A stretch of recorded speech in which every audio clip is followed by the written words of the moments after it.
Sitting हम तो ये हमारा तो यही दावा रहा है ना कि आज़ाद कश्मीर एक इंडिपेंडेंट स्टेट है और पाकिस्तान जो है वो सिर्फ उसके दिफाई मामलात को देखता है, बाकी सारे मामलात में वो इंडिपेंडेंट है। तो अगर इंडिपेंडेंट स्टेट के हेड ऑफ स्टेट के खिलाफ आपने बगावत का मुकदमा दर्ज कर दिया या गद्दारी का, तो किससे गद्दारी है ये भी तो डिफाइन होगा ना डॉक्टर साहिबा। ये पाकिस्तान है, पाकिस्तान के साथ मजाक नहीं हो सकता, पाकिस्तान की रेपुटेशन के साथ मजाक नहीं हो सकता। इकोनॉमी तबाह है हमारी, बाकी तमाम इदारे तबाह हैं हमारे। कश्मीर चला गया जी, कश्मीर भारत हड़प कर गया, हम कुछ नहीं कर सके सर, इतनी नाजुक सिचुएशन अभी तक संभाले हुए है। Hello friends, welcome to AP Gyan channel where you get videos from Pakistani news media. And आज की जो वीडियो है वो बहुत ही ज़बरदस्त होने वाली है। एक तो बिकॉज ये राजी साहब का वीडियो है और आपको पता है इनका अंदाज़ वो मजाक में ऐसी चीज़ कहे जाते हैं जो काफ़ी उसका एक वज़न होता है। और दूसरी बात, इस वीडियो के अंदर आपको दो चीज़ इन्फॉर्मेशन मिलेगा। एक तो जो जम्मू कश्मीर है, जो हम पीओके बोलते हैं, उस कश्मीर का जो हेड है उसके खिलाफ मुकदमा दायर कर दिया गया है पाकिस्तान में। जी हाँ, और ये बड़ा इंटरेस्टिंग मज़ा आएगा आपको सुनने में। साथ ही साथ एक और इंटरेस्टिंग जो पार्ट है उसमें आपको याद होगा कि नवाज़ शरीफ के ख़िलाफ़ किसी एक बंदे ने जो ट्रीजन का मुकदमा दायर किया था, अब वो बंदा फ़रार है। और दूसरी बात, उस जिस थाने में उसने ये दायर किया था, मुकदमा करवाया था, उसी थाने में उसके ही खिलाफ मुकदमा दायर है। तो बड़ा इंटरेस्टिंग वीडियो है। So let's start the video first.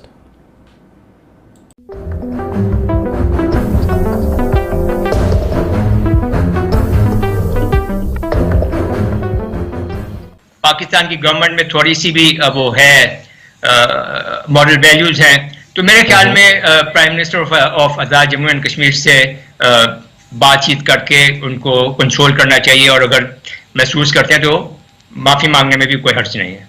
जी बिल्कुल जी। और वो उस बुजदार साहब जो हैं वो अगर माफ़ी मांग भी लेंगे तो कोई हर्ज नहीं है इसके अंदर, क्योंकि उन्होंने बहुत बड़ा एक जुर्म किया है। सिटिंग हम तो ये हमारा तो यही दावा रहा है ना कि आज़ाद कश्मीर एक इंडिपेंडेंट स्टेट है और पाकिस्तान जो है वो सिर्फ उसके दिफाई मामलात को देखता है, बाकी सारे मामलात में वो इंडिपेंडेंट है। तो अगर इंडिपेंडेंट स्टेट के हेड ऑफ स्टेट के खिलाफ आपने बगावत का मुकदमा दर्ज कर दिया या गद्दारी का, तो किससे गद्दारी है ये भी तो डिफाइन होगा ना डॉक्टर साहिबा कि आज़ाद कश्मीर जहां पे वो हैं वहां से गद्दारी है, पाकिस्तान से गद्दारी है, किससे गद्दारी है। डॉक्टर साहब एक बड़ा अहम इशू है। वो मुद्दई जो नाम नेहाद मुद्दई है वो भी भाग गया है, इन्वेस्टिगेशन अफसर भी भाग गया है, ठीक है। और जो क्रिमिनल रिकॉर्ड याफ्ता जो हमारा सीसीपीओ है, मैं उनके एसीआर के हवाले से बात कर रहा हूं जो पब्लिक हुई है, उनके अंदर उनके खिलाफ 4 शरई ऐब के इल्जामात हैं। वो जो सीसीपीओ साहब हैं वो कह रहे हैं कि जनाब कानून के मुताबिक इन्वेस्टिगेशन होगी। इन्वेस्टिगेशन कैसे होगी? वो पहले तो बुनियाद ही दुरुस्त नहीं है। बंदा कितने जिन्हें मुकदमा दर्ज कराया। डॉक्टर साहब जी, रजी साहब, बात यह है कि कोई भी पाकिस्तान का शहरी किसी भी पाकिस्तान के थाने में जाके कोई एफआईआर कटवाना चाहे, इवन बहुत बड़े क्राइम के ऊपर भी, तो उसकी एसएचओ एफआईआर नहीं काटता जब तक कि वो उसकी इनिशियल इन्वेस्टिगेशन न कर ले। जी, मुश्किल। और कई दिन लग जाते हैं या कम से कम कई घंटे लग जाते हैं अगर बहुत बड़ा वाकया भी हुआ हो। तो ये एक नामालूम शख्स जो कि उसी थाने में वांटेड था, उसके ऊपर उसी थाने में भी मुकदमा है, वो कैसे जाके कर सकता है? जबकि ये हाई ट्रियन की बात ये है कि या तो पंजाब गवर्नमेंट या फेडरल गवर्नमेंट, पंजाब गवर्नमेंट की इतनी औकात नहीं है। बुजदार साहब जो हैं वो इस लेवल के वो डाकखाना है ना, वो डाकखाना है जो ऊपर से दात आती आगे दे देते हैं। बिल्कुल रजी साहब, 3 वज़राए आज़म, 2 साबिक और एक मौजूदा आजाद कश्मीर के, 3 जनरल्स उनके ऊपर और एक पूरी पार्टी की लीडरशिप के ऊपर। उसमें से कईयों के ऊपर ये इल्जाम भी इस हवाले से भी कि उन्होंने तकरीर सुनी तो वैसे पूरी कौम ने थी, मेरा ख्याल है पूरी कौम पे ही दे देते। तो अगर हम इसको बड़ा बारीकी से जरा देखें, थोड़ा सा 2 मिनट ही गौर कर लें, तो ये मुकदमा हो ही नहीं सकता जब तक कि पाकिस्तान की हाईएस्ट एग्जीक्यूटिव अथॉरिटी की जानिब से कहा ना गया हो। नंबर 1। नंबर 2 बातें बड़ी इंपॉर्टेंट हैं। एक ये कि पंजाब के अंदर आपने देखा है गुज़श्ता 1.5-2 साल के अंदर 5 आईजीज चेंज हुए। जब आप एक ऑर्डर ना मानने पे या डिले करने के ऊपर आईजी को बदल दें तो आईजी जो है उसकी एक लीगल स्टैंडिंग क्या होगी, ये भी एक कंसिडर करने वाली बात है। वो तो फिर जाहिर है डाकखाने का रोल ही प्ले करते चले जाएंगे, बजाय ये कि वो किसी चीज को इन्वेस्टिगेट करें और उस चीज को आगे लेके चलें।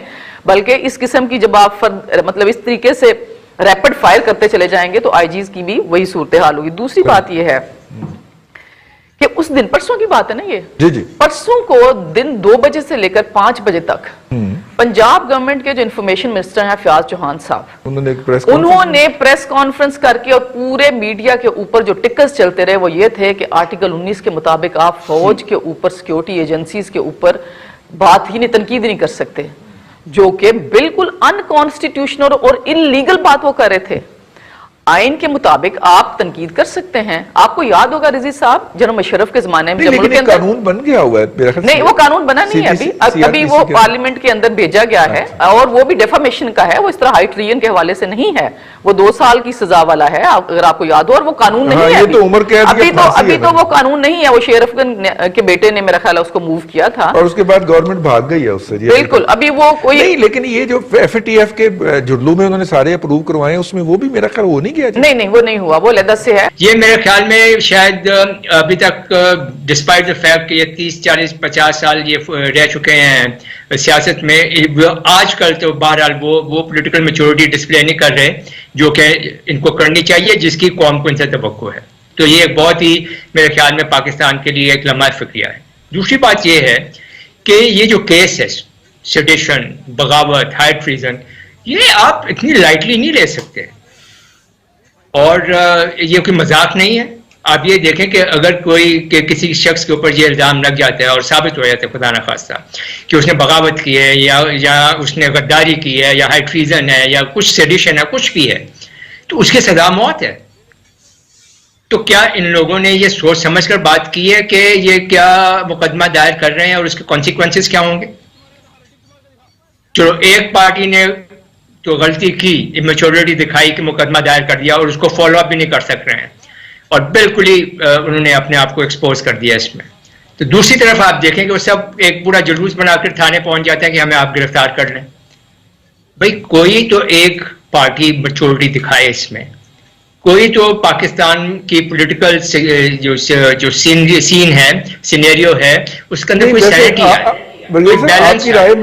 आपकी राय में उन्हें क्या करना चाहिए था? मेरा मतलब है कि वो वकील भेजते या अकेले जाते? मतलब 40 लोगों के खिलाफ तो है ना था, 40 लोग जब जाएंगे तो जलसा तो खुद ब खुद बन जाएगा। सर, मुकदमा दायर करने की कोशिश की है, उसको फाइंड आउट करें, डिटरमिन करें कौन आदमी है और उसको करार वाक़ई सजा दें।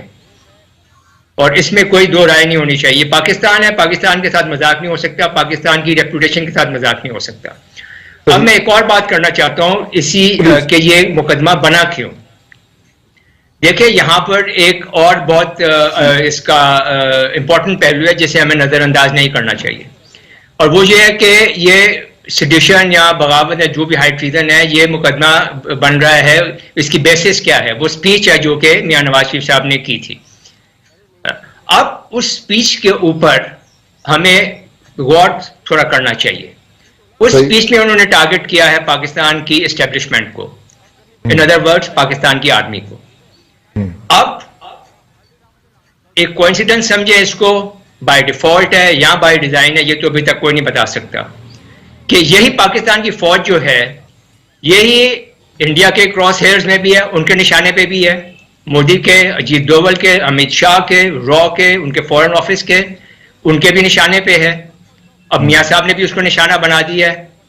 अब हम क्या ये समझें कि ये कोइंसिडेंस है कि दोनों के एक ही इंटरेस्ट हैं, उनका हदफ एक ही है। और हमें ये मालूम होना चाहिए कि पाकिस्तान में, पाकिस्तान के जो इस वक्त स्ट्रेटेजिक एनवायरनमेंट है, उसमें पाकिस्तान की अफवाज जो हैं और इंटेलिजेंस एजेंसीज जो हैं, वो उसकी सेंटर ऑफ ग्रेविटी हैं। इकोनॉमी तबाह है हमारी, बाकी तमाम इदारे तबाह हैं हमारे। कश्मीर चला गया जी, कश्मीर भारत हड़प कर गया, हम कुछ नहीं कर सके सर, इतनी नाजुक सिचुएशन को अभी तक संभाले हुए है। अब ये कोइंसिडेंस है तो इसका भी सबूत होना चाहिए, और अगर कोइंसिडेंस नहीं है तो इसका भी सबूत आना चाहिए। मेरे ख्याल में ये किसी भी तरह से इसका कोई सबूत नहीं आएगा, और इसका फाइनल जो फैसला होगा वो पब्लिक परसेप्शन पे होगा कि पब्लिक इस तमाम जो इल्ज़ामात हैं, ख़ास तौर पर ये जो इस्टेब्लिशमेंट और आर्मी के ऊपर जो इल्ज़ामात हैं, पब्लिक इनको किस तरह से परसीव करती है। बिल्कुल ठीक है। और वो पब्लिक बिल्कुल ठीक। परसेप्शन जो है इवेंचुअली वो डिफाइन करेगी कि पाकिस्तान के ये जो सो कॉल्ड पॉलिटिकल स्टॉलवर्ट्स हैं, जिनसे हमें बहुत ज़्यादा उम्मीदें थी, इनका आगे मुस्तकबिल क्या होता है। बिल्कुल ठीक तो है। मेरे ख्याल में मुस्तकबिल ये क्या एक होगा? बहुत इमेच्योर हरकत थी, जिसने भी की है ठीक उसको है। पकड़ना चाहिए और उसको सजा देनी चाहिए। क्योंकि मुझे वो बार बार जो है ना वो याद आते हैं जावेद हाशमी साहब इस पे कि बागी हैं, तो बागियों सही, की सही। लिस्ट इतनी लंबी आसानी से बन नहीं सकती। वैसे पट्टी साहब, अगर आपको मैं याद दिलाऊं तो वजीरिस्तान में एक अटैक हुआ था मिसाइल का, और उसके नतीजे में लोग शहीद हुए थे, और वहां के SHO ने प्रेसिडेंट ओबामा के खिलाफ मुकदमा काट दिया था, अगर आपको मैं याद जी दिलाऊं। जी जी जी जी कि उन्होंने वो चूंकि वो ड्रोन अटैक था बेसिकली। जी, जी, जी, जी, ड्रोन अटैक हुआ था। हाँ। तो उन्होंने कहा था जी कि वजीर आजम अमरीका बराक ओबामा, हाँ। अब वल्दियत का मसला बना हुआ था, वल्दियत में वो खाली उन्होंने छोड़ा हुआ था जी, वल्दियत का, चूंकि उन्हें इतना नहीं था उसको पता। ठीक है। लेकिन भाई साहब ये मुकदमा जो है ना जी, ये बात मानने को मैं तैयार नहीं हूँ कि ये खाली SHO है, वो उसने कोई मजाक तो नहीं है ना, ये कोई छोटा मोटा होता तो चलो हम मान लेते कि जी मजाक से दे दिया गया, उसने कोई पैसे वैसे ले लिए, लेकिन ये मुकदमा ऐसे ही किसी बगैर ऊपर के प्रेशर के दर्ज के बगैर नहीं मुमकिन है।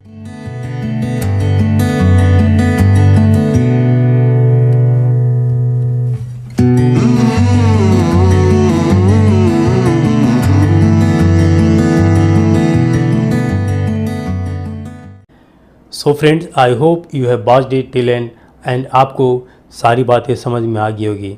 तो आइए एक एक करके इस वीडियो के अंदर हम बात करते हैं। तो सबसे पहले आपको बता दूं कि इस वीडियो के अंदर दो बातें की गई है। जो पहली बात है वो है जम्मू कश्मीर का जो पाकिस्तान के अंदर ऑक्यूपाइड है, यानी वो उसको आज़ाद कश्मीर बोलते हैं, हम बोलते हैं POK।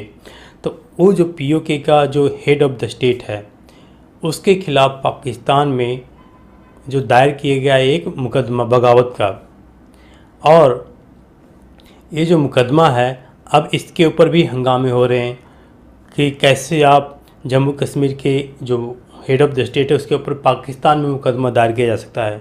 पाकिस्तान से उसका लेना क्या देना क्या है, क्योंकि जम्मू कश्मीर पाकिस्तान का तो पार्ट है नहीं, जो POK है। यानी पाकिस्तान भी इस बात को मानता है, और जैसा कि आपने इस वीडियो में सुना कि जम्मू कश्मीर पाकिस्तान से अलग एक स्टेट है, इंडिपेंडेंट स्टेट है, और पाकिस्तान के अनुसार, इस वीडियो के अनुसार, जो पाकिस्तान है उसको जो टेक केयर करता है विदेश मामले में। अब यहाँ पे जो मुकदमा दायर किया गया, अब ये प्रॉब्लम है पाकिस्तान के लिए कि पाकिस्तान में बगावत का मुकदमा दायर कैसे हो सकता है, क्योंकि वो पाकिस्तान का पार्ट नहीं है, और फिर बगावत किससे है। जो स्टेट का अपने हेड ने कुछ भी किया है उसका बगावत किससे है। अगर वो जम्मू कश्मीर से है तो पाकिस्तान में जो POK के अंदर है, अगर तो फिर पाकिस्तान में मुकदमा दायर क्यों किया गया। तो ये बड़े कन्फ्यूज़न है, और ये पाकिस्तान में बहुत सारी कन्फ्यूज़न इस तरह से बिल्कुल पैदा हो रखे हैं क्योंकि उसके जो पॉलिसीज़ हैं।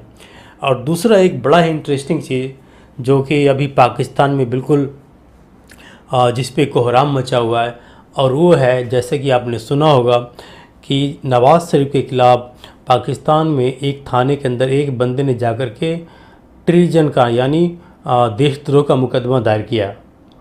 अब ये पहले तो ये उसकी कुछ फ़ोटोज़ आई कि वो PTI का बंदा है वगैरह वगैरह, लेकिन अब जब उस बंदे को खोजा जा रहा है तो बंदा ही नहीं मिल रहा है, बंदा ही फ़रार है।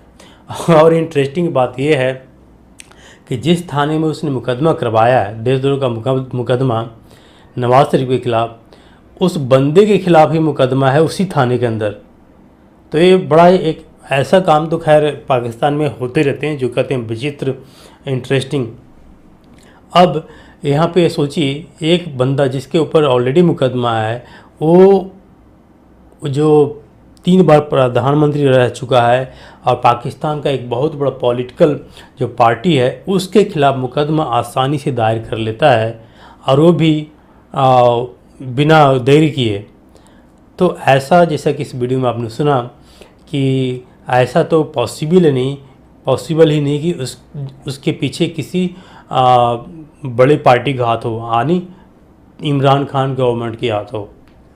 यानी ये बहुत ही एक मामला चल रहा है, अजीब सा मामला चल रहा है पाकिस्तान के अंदर। जी हाँ, और ये मामला मुझे लगता है अभी शांत नहीं होने वाला अनलेस ये कुछ सेटल हो जाए। और जहाँ तक आर्मी का सवाल है, जैसे कि आपने देखा कि जो आर्मी के ऊपर इन्होंने सवाल उठाए, तो प्रॉब्लम ये है कि आर्मी के ऊपर सवाल इसलिए उठता है कि आर्मी ने अपने पाँव जो कह सकते हैं पाकिस्तान के हर चीज़ पे फैला रखा है। यानी वो आर्मी एक एक्टोपस बन गई है, और ऑक्टोपस जिस तरह से किसी चीज़ को जगड़ लेता है चारों तरफ से, उसी तरह से आर्मी ने, जो पाकिस्तान का आर्मी है, वो टोटली पाकिस्तान को जकड़ करके रखा हुआ है, और वो धीरे धीरे पाकिस्तान का खून चूस रहा है। यही हाल है पाकिस्तान का। सो फ्रेंड, दैट्स इट इस वीडियो में से। We will meet in the next video. Till then, thank you, bye bye, जय हिंद, जय भारत।